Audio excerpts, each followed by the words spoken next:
Happy Wednesday, Yay. everybody. Hey, you guys, happy Wednesday.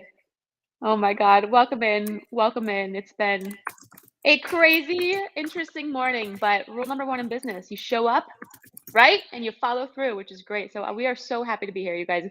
Welcome in if you are new to Divine Femme. We go live for you every Wednesday and Friday. Hello on this side of the world with higher conscious conversations. We are conscious when we say them. And we teach you awesome tips and tricks about business, you guys, and your spiritual business, which is an incredible different ball game. So this one is going to be a quick, fun one. Sarah and I always like to kind of come and just be so authentic, so transparent with what we feel needs to be. Hi guys. Be addressed. And the biggest thing that we were thinking about for this one is this whole topic of money, and not just this whole topic of money, but literally overcoming the fear of money in your spiritual business. And why I have chose right now, why that's so important is because, hello guys joining, let us know where you tune in from. Why that's so important is when we can, like, I'm gonna call this out. When we can remember that it's all God's anyway, right? It's all sources anyway, and God is our supply, source is our supply. We realize that it's energy, and we take away the humanism of this bullshit that we create in our head around receiving it, giving it, the energy of it, the pit in our stomach, all the stuff that comes up. That I just want to dive in and talk about, because one more thing that we both, Divine Femme and Sarah, really feel on our heart. We've mentioned this before, you guys, and if you've listened to us before, you know you can feel there is a massive shift happening in the world, right? In our collective, we're all part of this collective. There's a massive shift with business, with money, and with people coming into their fuller self, their fuller missions of their heart. People literally, not just our clients that come from corporate, come from the hustle bustle stress of money, coming into their fullest visions, their fullest authentic expressions, and really having this energy around money and holistic wealth, like joyful wealth, joyful money, the energy of joy around money. It's such an incredible responsibility that we get to as spiritual light leaders, people that are in this spiritual industry, entrepreneurship, a soulpreneurship. We get to take the responsibility of raising the energy of money for the higher good of all, which I hope makes sense. And it gets me so excited because there are so many, I'm gonna let Sarah talk. I'm like, I love this topic. There are so many people, especially people we've been meeting with recently and just hearing their missions. There's so much good to do in this world. There's so much that money can do when it's in the right hands, when it's in the responsibly tapped in, tuned in people, right? So that's the whole purpose of this. And overcoming this fear of money in your spiritual business will massively shift everything, every single thing. So, yay. Yeah, we're just gonna let this conversation organically unfold. You know, it's obviously a topic that a lot of our clients run into, because some of them come with this fear, whether they're conscious of it or not, or it's just lingering there. It all comes out in the sales process when it actually comes time to price their program, show up for their program, sell their program, enroll, actually charge a price that actually honors them and their lifestyle and their goals and what they're here to do on their own, within their own life and business. So all of it starts to bubble up, this fear around money or fear around receiving money, especially as a quote unquote spiritual entrepreneur or spiritual business. And I mean, just there's so many different ways we can break this down. First and foremost, everything is spiritual. So, you know, your spiritual business is no different. Everything is spiritual. Everything is manifested from the unformed and into this 3D reality. But spiritual entrepreneurs tend to have this built-in fear-based system around actually receiving money for their efforts, for their giving, for their energy, for their exchange.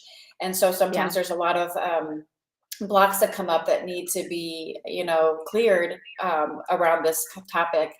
And we just wanted to share, you know, speak on this and bring light to it, because if this is you sitting in that situation, then you're not alone. So many of our clients struggle with this. And when they finally start to own, there's a little bit of an echo. I don't know if you can hear it, Vanessa. I don't know if there's something that can get turned down over there. Can you hear me now? I can hear you. There's just a little bit of an echo. So this is just an Yeah. important topic to talk about because first off, even what Vanessa said, I'm going to elaborate on this when she talked about how, money in the hands of good people is going to do more good things. Essentially, that's what she was alluding to. But even the belief that you have to be good to receive money or that you only deserve money if you're going out and doing X, Y, and Z for it. First of all, money is neutral. It flows into the hands of people that are doing quote unquote good or quote unquote bad things with it every single day. So the belief systems that are holding you back from receiving it, as if you're not worthy to receive it for some reason, or if you do receive it, then it means something about you.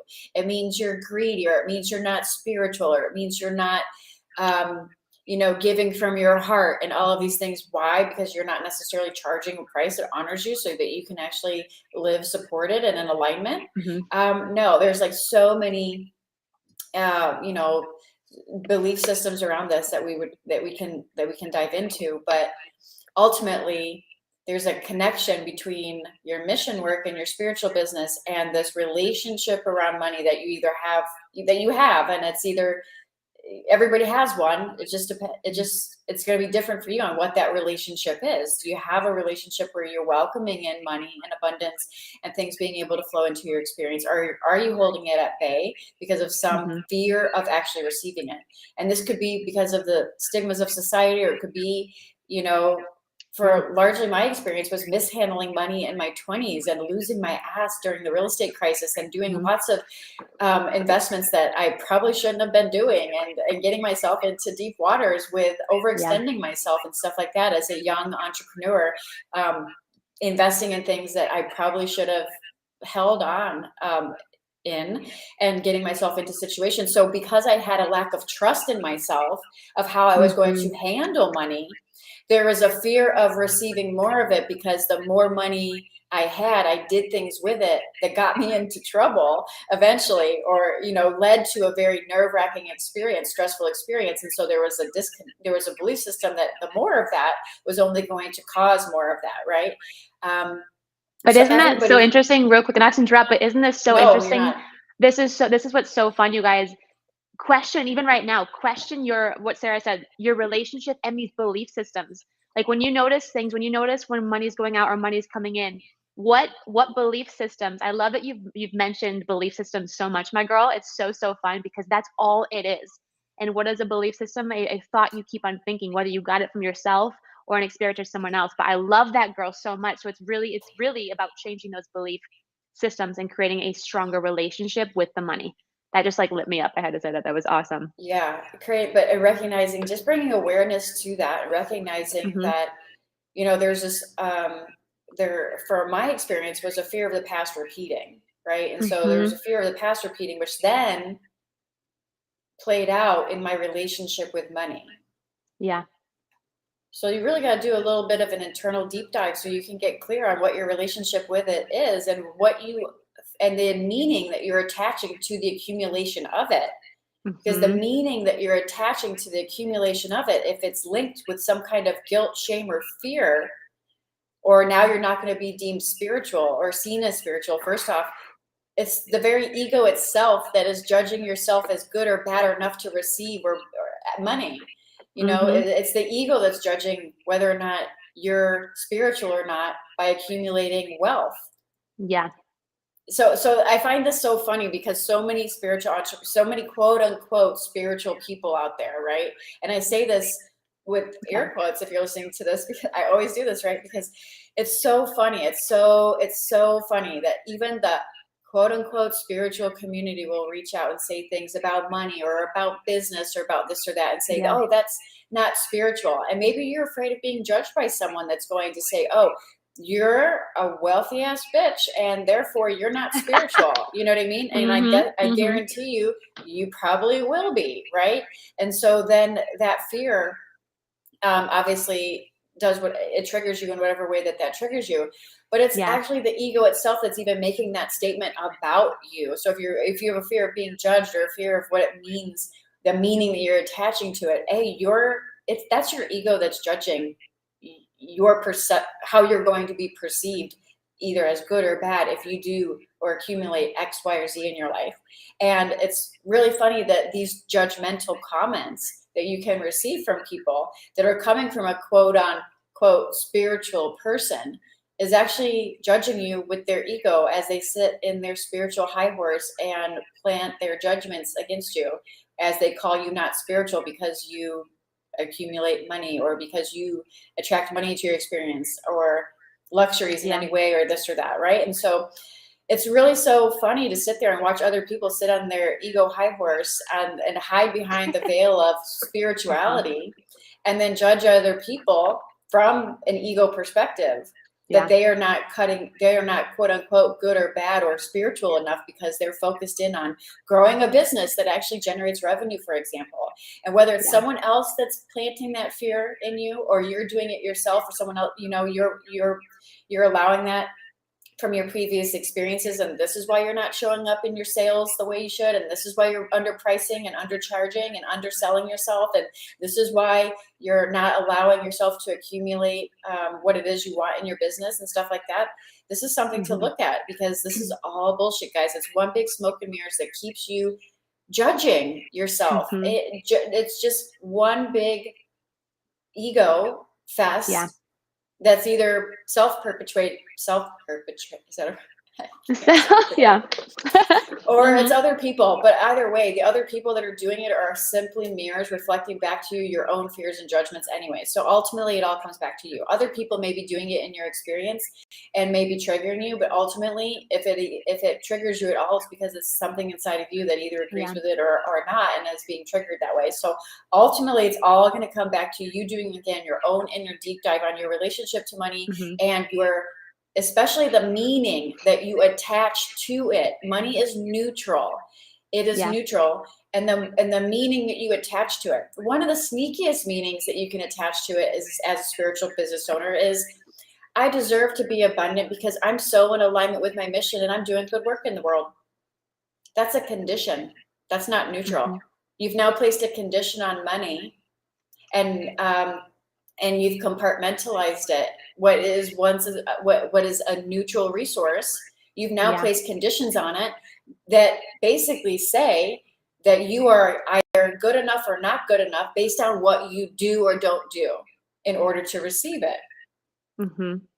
And what part of you, I'm just going to ask the question, what part of you is making that judgment? What part of you is slicing and dicing your actions or non-actions and choosing whether or not you are worthy of X, Y, or Z, whatever that means to you, fill in the blank.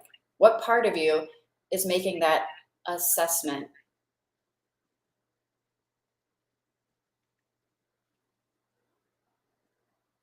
You know what else is a neutral? Neutrality is your soul. Your soul is also neutral. Your soul is not judging you. Maybe connecting with your soul and the essence of who you truly are and becoming more neutral in that respect might actually call in more neutral resources that you can stop placing conditions on.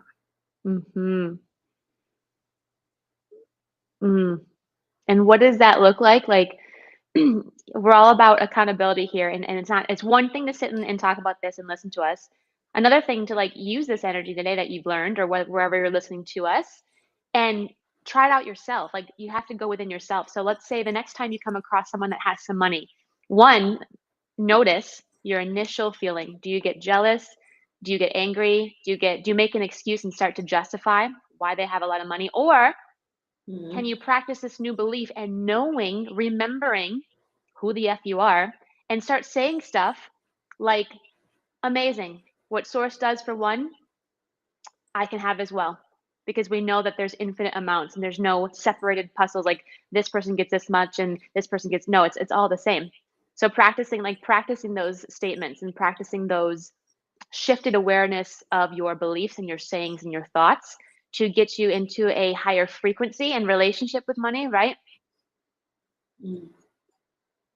Yeah, if you're going down if you're called to spiritual entrepreneurship and starting a spiritual business, which this is a calling, anybody that knows, that's resonating with us, you know that this is a calling. This is not a business. This is a calling that you're answering. You're going to have to come to terms with your relationship to money. And maybe money is the gateway or the doorway that your soul is using to help you come into a higher state of knowingness within yourself. Stop placing the conditions upon yourself that allow you to only be worthy of X, Y, and Z after you go do X, Y, and Z. So maybe money is the gateway or the doorway that allows you to open up to this. It obviously is, or it wouldn't be part of your experience. This conversation wouldn't resonate unless it's part of your experience. That is the doorway or the gateway, just like your spiritual business is. It all is. And this is an opportunity to come to use it as that, as a doorway, as a gateway for you to come into a higher state of, and I use the word higher loosely because again, that's pointing. Our language is rooted in a duality. Our language is all about up and down, good or bad, left or right, higher or lower, front and back. This is the language of 3D. This is the language of existence in this universe. And so we have to use this languaging, but it points to a place or a hierarchy, which there isn't one. If you remove the hierarchy and you go into your core essence of who you truly are, which is not good or bad, right? And you start to remove these conditions upon yourself, what are you going to actually use then to deem yourself worthy of the life that you want? And this is a question you have to ask yourself. What is allowing you to be worthy of the money, the success, the accolades, the clients, or the business, or the car, or the trips, or whatever it is that you want to manifest? If you remove all of that and you remove the duality, you remove the judgmental polarity that you get to just keep labeling yourself with, what's left?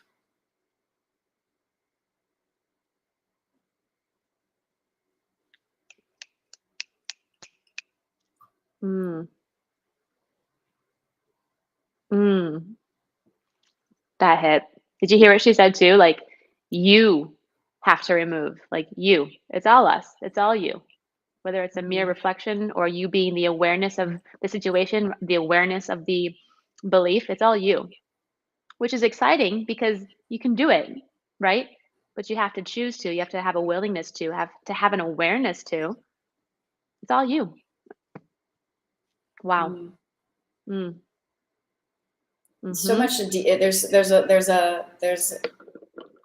everything in life is giving us an opportunity to go inward, and so is your relationship with money, or your relationship to your spiritual business, your spiritual entrepreneurship journey, and all of the people that have something to say about it, good or bad, is all good because it's all pointing you back to one place. Vanessa talks about this all the time in different ways. I talk about this all the time in different ways. It's really getting to the source of the place where there is no good or bad.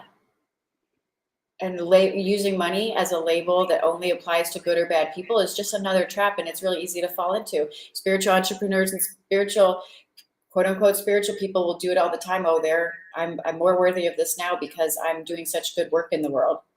That is a conditional belief system that you've just put on money, which was a neutral source, just like your soul. You're labeling yourself as good or bad in this 3D reality, layering a judgment on you. These judgments need to be peeled away, the veil lifted, the judgments peeled away so you can get to the source. And that's the beautiful part of when things really pop into your experience and manifest, because oneness, neutral source, divine creation attracts other things with that neutral energy. Well, you keep layering conditions upon conditions upon conditions that mean something about your worthiness. You're already that's not even a question. Your level of worthiness is not up for debate. It's not something that you can layer a judgment on. It's your ego that's doing that. It's the mind that's doing that. And your mind will lie to you all day, every day. Your mind is just a projection of thoughts and belief system. It doesn't even really exist. It's just something that it's this intangible thing that's in your sight, within your awareness, that you can choose to believe or not believe, but none of it is actually truth. And it's so interesting, girl. Like, Dustin and I were just talking, because him and I both, I'm so proud of him, you guys. He's grown like massively over like the last year. Both him and I have. And we had this conversation. Like, it's so interesting how it's like these things just come up where it looks like the fear of money, or it looks like this family dynamic relationship, or it looks like all these things. But like, it's so simple. It really comes down to like fear or love, and like that, and that separation from who you truly are, from true self. And why that gets me so excited and fun is because it's so simple. Like, truth is simple. When we can remember that, we can get beyond any situation or problem, instead of, and I'll own it, like, instead of feeling so suffocated, in the middle of it, and having things look and feel so heavy. And I've been there. Like, but this is the purpose of like stepping up together and reminding each other of this, and having us like stand up and talk about this stuff, and have us all be mirrors, even us, a mirror to you right now. If you're having some money issues, like really getting to the root. It's not the money, it's deeper. It's you coming home to yourself and separating from who you truly are. And it's so fun, and I love what Sarah said. I forget what you said, girl. Oh yeah, yeah. Because what Dustin was saying is, when we can really master, like, having everything be a lesson learned, and having, and taking everything as a blessing, like, thank you. And even, and that's the real work, when you can go through something heavy but still see it as a lesson to expand your soul, as a blessing, because we're always worthy, we're always protected. There's nothing you cannot do to not be loved, to not be worthy. Like, and I feel like that gets thrown around, like, like we say that, especially like with women empowerment. Oh, you're so worthy, queen, like all this stuff. But like, literally tap into that knowing. Like, when you say, like, when Sarah and I say, there's nothing you have to do, you're already worthy. Your birthright is to be abundant, is to be worthy, is to be loved. That just is. And we get to be in this 3D polarity to unravel and learn deeper levels of ourself, right? Can we see how, like, shifting this perspective, it makes this life more colorful. And I know that's really challenging for people to see or to say, but I think it's like, I hands down, I like, if you're resonating with us and what we do, and this oneness frequency, there's a reason for that. So don't let anyone, what people think, or your family or anything, take you away from that mission. I think you're more needed than you can even realize. And it's like, now really is the time to step up and just remember that, go within yourself, trust the source you come from, the source that you are. And within that, there's so much, I don't even have a word. There's so much. There's infinite potential. There's infinite manifestations, like Sarah was saying. One of the most fun things that in SLA that Vanessa and I get to witness as our clients owning their sales process, to bring this back to the title, right? So owning their divine creation that was birthed through them, and watching this go from the inception through the nurturing phase into like fully birthing it into the world, and opening to receive, showing up in their full integrity and worthiness, their Empress energy that we like to call it, and owning their sales process and showing up in their sales situations in such a high level of integrity with everything intact. And I know this sounds a little contradictory, because we just said, oh, there's no good, you can't put labels on it, this and that.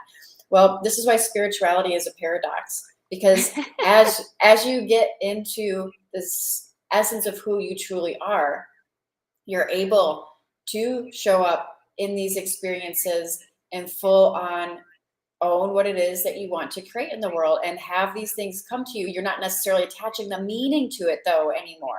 You're not attaching, it doesn't mean something if you get rejected and you don't have a sale. It doesn't mean what it did before. It's not attached to your level of worthiness anymore, if that makes sense. And so one of the things that we love celebrating is watching them fully embody that truth, so that they can shine in the most authentic expression that is true for them in this experience of what wants to be expressed through them as a divine creation, whether that be a message or a program, or both. In our program, it's both. And then as they allow themselves to fully show up in that fullest self-expression, open and receive without judgments or labels around it, what is naturally coming back to them as a byproduct of the energy that they're exerting out, because this is just universal law. If you put more energy out, more is going to flow back to you. And unless you have some kind of block to it or resistance to it, it's going to flow into your experience. And so this cycle of sacred sales, where you're not attaching meaning to it, you're not attaching your worth to it, and you're just allowing this divine creation to flow through you in the most natural, fun, freeing way, and not letting your worthiness be dictated on anything other than not what somebody says, not whether somebody purchases or not, or this or that, but just you full on embodying the truth of who you truly are, and watching that process unfold for people, and watching them fully embodying their divine essence so that they can shine their light however they are directed by source to shine their light and their message and their gift in the world. And this is what makes them magnetic. This is what calls in their soulmate clients, and this is what allows them to play the universe, to play matchmaker with them and their program and the people that they're here to serve. And there's going to be some level of ego in everything that we do if we're in this 3D experience, but it's surrendered. The will is surrendered to the higher source. The will is surrendered to the divine will in this process. And what did you say? My favorite word, the universe to play with you, and then free. We all have this craving to be free. Freedom. Free to express, free to receive, like freedom. Think about how good it feels to effing be free. So the universe to play with you and be free. Like that's what's so fun and available to those that choose and decide, right? So, so good, you guys. Thank you so much for being here with us. This was a powerful one. I love this. Overcoming the fear of money in your spiritual business. And it's so fun. See how it's like, we brought that up, but like all these ways you can turn it around that it comes up. So it's so fun. So if this resonates, guys, we are so pumped. Definitely check out, there's a link in our bio for our free ABC masterclass for exclusive light leaders and visionaries that you just, if you know, if you resonate or if you don't, watch the class. And why that's important is while spots are available, super exciting, we are doing a free impact assessment that Sarah, my girl Sarah, is actually doing. And she is absolutely incredible. It's so fun. She really pulls out things that need to be pulled out from you so we can close those gaps in your business and have you catapult into a more free, fun, flowing experience, which I know I think you want to do. So yay! Yes, girl, love you so much. Happy Wednesday, y'all. Love you so much. We'll be back on Friday, and have a beautiful, beautiful day. Cheers. Have a beautiful week, you guys. Namaste.